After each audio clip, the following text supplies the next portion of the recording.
With a 61% voter turnout nationwide Monday, Canada voted in a Conservative majority and an NDP opposition.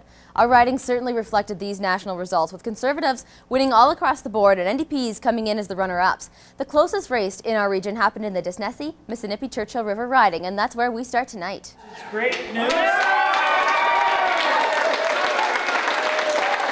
Conservative incumbent Rob Clark breathed a sigh of relief when the results were finally announced. I'm very happy with the result, and I'm very happy with seeing the results of the Conservative Party coming ahead and looking like we're going to get a majority.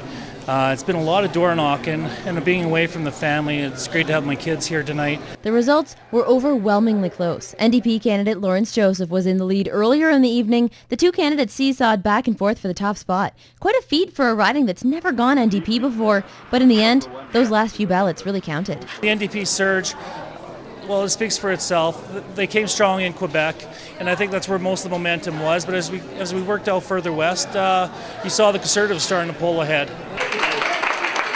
Over in the St. Paul-Westlock riding, the race was not nearly as close, but the victory just as sweet. I'm honored and privileged to be given the opportunity to represent the people of Westlock, St. Paul, the people of Alberta, for another term in Parliament.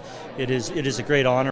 This marks the third consecutive win for Storseth. In a distant second was NDP candidate Lindsay Henderson, followed by Conservative candidate Rob Fox. They say the voters are never wrong, so at 70%, they obviously spoke loud and clear that they wanted a Conservative representative. In the Balfour's Lloydminster riding, Jerry Ritz once again won by a 67% majority. I think it's a tremendous opportunity to move this country forward. We're really the only party that focused on the economy. That's really what was the game changer. They took us to an election simply because they wanted to talk about other things. We're still focused on the economy. We'll continue to be focused on the economy. We'll bring our budget back in. We'll have a throne speech, and we'll actually have a spring session. No word yet on whether or not he will be reappointed to Agriculture Minister, his old cabinet position.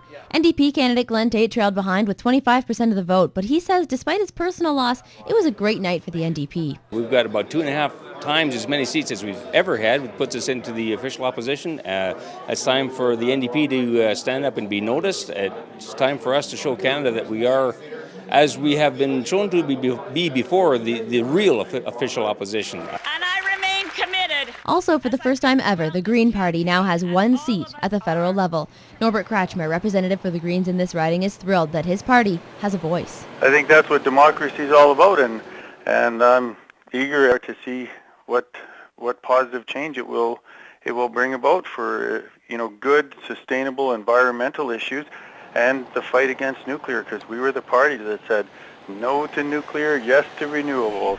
I campaigned hard throughout the whole campaign. As we said earlier in the show, Conservative MP for Vegreville Wainwright, Leon Benoit, was re-elected, winning with just under 80% of the vote, the highest margin since he first took the reins in '93. Whoa! With all the regional winners being Conservative, residents can be sure about our stronghold status. But with the NDP making large gains throughout the country and giving Clark a run for his money, it's certainly the growing second choice here in the Midwest. Those are your unofficial election results. That's all the time we have for this week. If you have a comment or question about the show, feel free to email us at aroundtheregion@newcap.ca. Or as always, you can go to newcaptv.com for more information. I'm Whitney Stinson, and we'll see you around the region.